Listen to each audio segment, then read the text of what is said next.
Shalom, saudaraku. Saudaraku, perjumpaan kita dengan Tuhan yang benar adalah perjumpaan dengan Allah yang benar. Pasti akan membangkitkan selera rohani di dalam dirimu dan diriku, saudaraku. Artinya, kita ini bisa mengerti apa yang menjadi perasaan Allah, apa yang bisa menyenangkan hati Tuhan, mana yang tidak menyenangkan hati Tuhan, mana yang yang mendukakan dan membuat derita hati Tuhan, kita bisa tahu. Karena banyak orang punya pengalaman berliturgi, beragama, tapi tidak punya pengalaman berjalan dengan Tuhan secara proporsional. Itu yang saya amati ya, saudaraku ya. Saya juga begitu dulu. Jadi tidak ada perjumpaan dengan Tuhan secara individual, secara eksklusif dan secara pribadi. Makanya tidak heran banyak orang Kristen yang tidak mengerti seleranya Tuhan itu apa.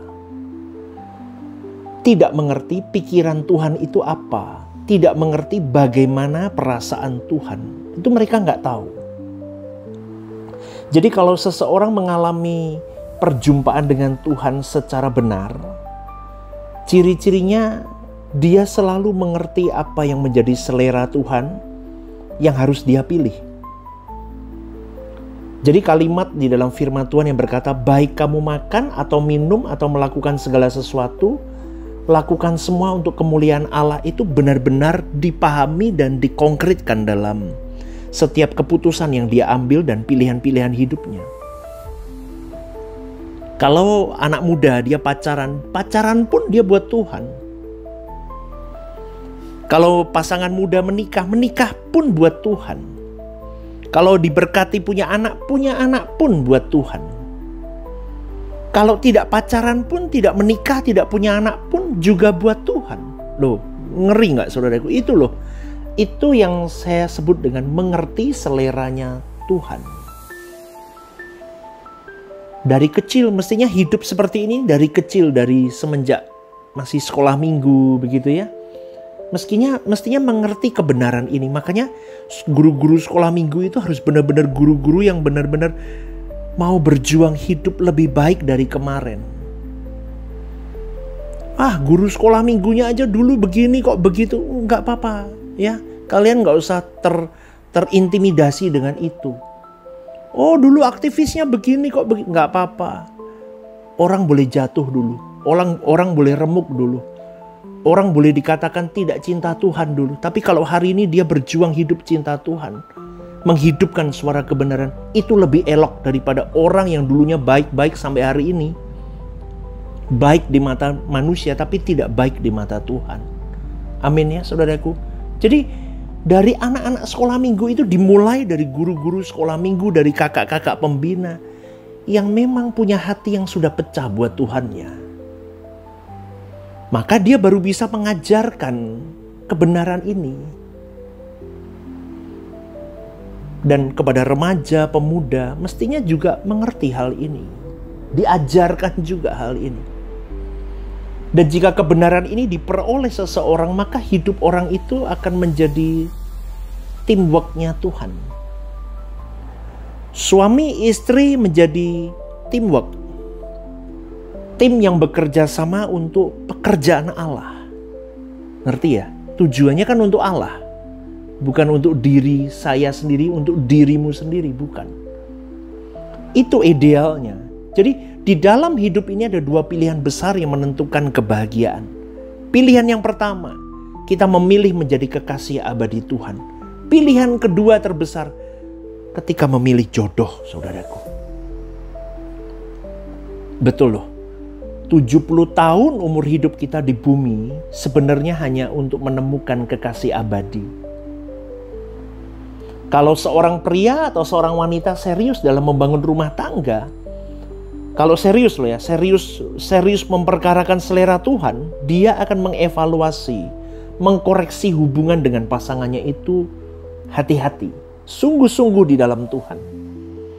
Hal-hal apa yang membuat hubungannya dengan pasangannya itu yang tidak harmoni itu kenapa? Sebabnya apa? Apa sih yang membuat ribut selama ini? Apa sih yang membuat konflik selama ini? Dia cari. Kalau pasangan itu bertumbuh dewasa, maka mereka akan memiliki hubungan yang matang. Demikian pula kalau kita mau serius menjadi anggota keluarga kerajaan Allah, di mana Yesus mempelai pria dan kita mempelai wanitanya, kita harus serius mengkoreksi, mengevaluasi hubungan kita dengan Tuhan. Bibit, bobot, bebet hidup kita itu benar kita evaluasi setiap saat sampai kita benar-benar layak menjadi mempelai wanita untuk Kristus. Kalau hubungan suami istri manusia, keduanya harus bertumbuh bersama. Kalau yang pria dewasa, wanita tidak dewasa, pasti akan ribut di rumah tangga. Yang wanitanya mikirnya kayak kanak-kanak gitu, masih cemburu lah, masih jealous lah, masih hal-hal kecil yang gak perlu diributin terus, itu susah.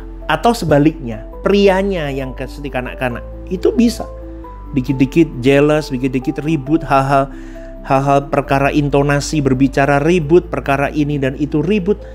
Maka sulit untuk membangun hubungan harmoni yang matang atau dewasa, susah. Itu nggak ngomong usia loh. Menikah sudah puluhan tahun pun kanak-kanak itu masih terus berlangsung pun ada, saudaraku. Ya, jadi ini gambaran hubungan kita dengan Tuhan juga. Tuhan itu sempurna, Dia setia, tidak diragukan.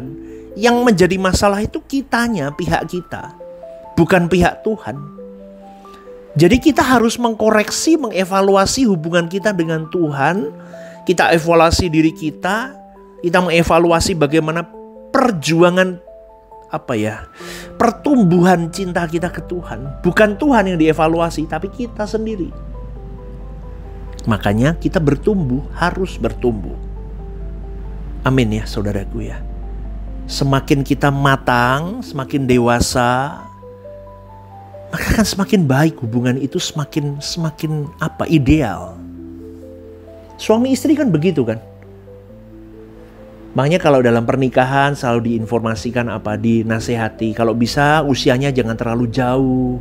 Karena tingkat kematangan, cara pandang, pola berpikir beda. Nanti ribut di dalamnya.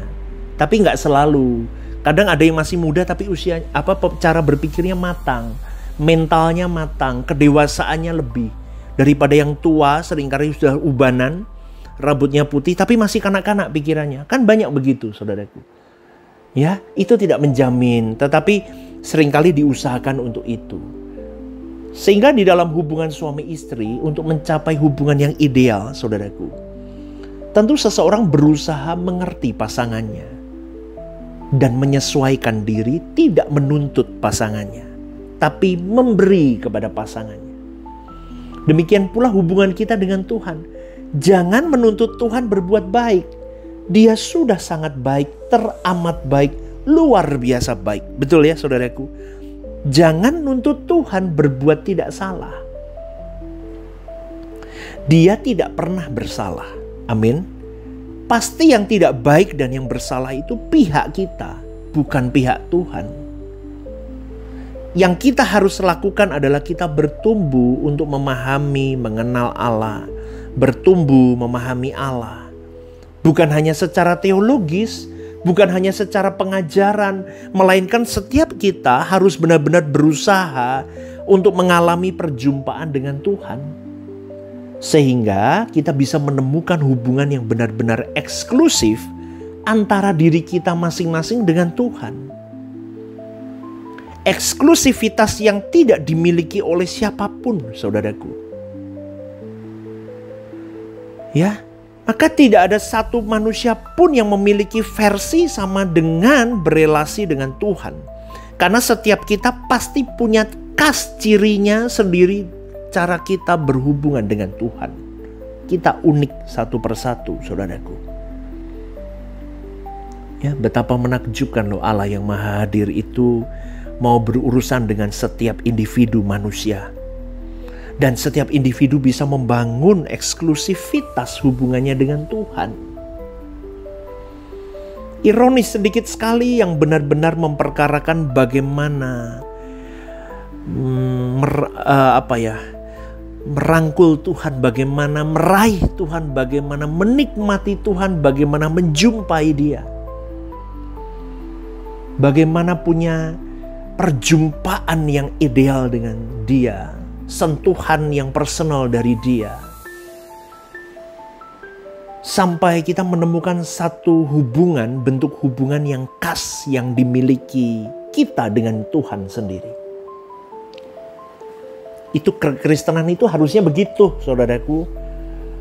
Nggak pulang pergi gereja, cemplungin persembahan, pelayanan seadanya, jengkel sama gembalanya, jengkel sama teman pelayannya, cabut keluar begitu aja. Nggak begitu, saudaraku.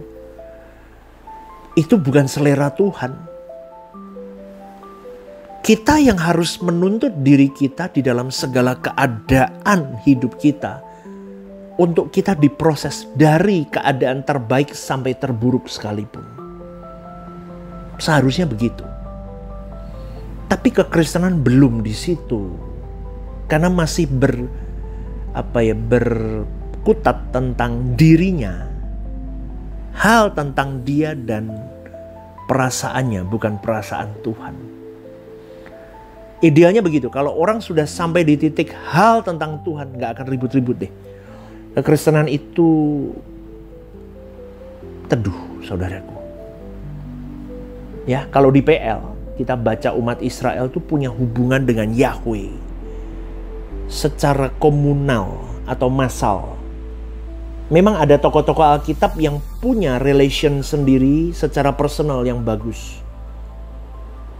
Dan itu orang-orang istimewa di mana hidup mereka juga jadi contoh untuk kita hari ini. Betul ya, tokoh-tokoh iman itu. Tapi tidak banyak. Itulah agama yang memiliki ciri salah satunya adalah dominasi. Ya, dominasi tokoh, betul. Dominasi tokoh. Oh, Musa. Oh ya, lihatnya Musa. Tapi kita enggak di PB. Di PB itu enggak. Kita menyembah Allah dalam roh dan kebenaran. Itu dalam Yohanes 4 ayat 24. Jadi media sebenarnya bukan ritual atau liturgi atau seremonial yang kita kemas sebagus-bagusnya, bukan. Tetapi penyembahan hari hidup setiap umat PB-nya itu. Jadi tidak didominasi tokoh, tapi setiap manusia di PB harus tampil di mata Allah secara personal. Lah itulah saudaraku yang harus kita kejar. Maka pagi hari ini semoga renungan ini membuka cara kita bertuhan lebih benar. Keluar dari belenggu beragama dan temukan seleranya Tuhan. Di dalam setiap manusia kita ini yang unik, punya cara sendiri. Cara sendiri untuk bertemu dengan Dia, menikmati Dia, Dia menikmati kita sampai di titik tertinggi. Gitu ya saudaraku ya. Semoga renungan ini memberkati kalian semua. Saya doa kiranya hari ini dalam penyertaan Tuhan yang sempurna hidup kalian. Elohim Yahweh memberkati kalian semua. God bless you.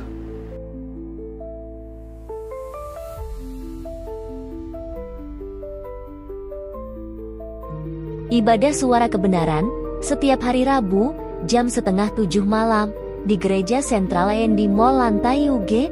Ibadah Raya setiap hari Minggu, jam 10 pagi, di Gedung Gereja Sentralan Mall Lantai UG, disertai ibadah anak dan teens. Home Usia Indah, setiap Jumat Minggu kedua, jam 5:30 sore, di Gedung Gereja. Ajak rekan dan saudara Anda untuk bergabung bersama kami.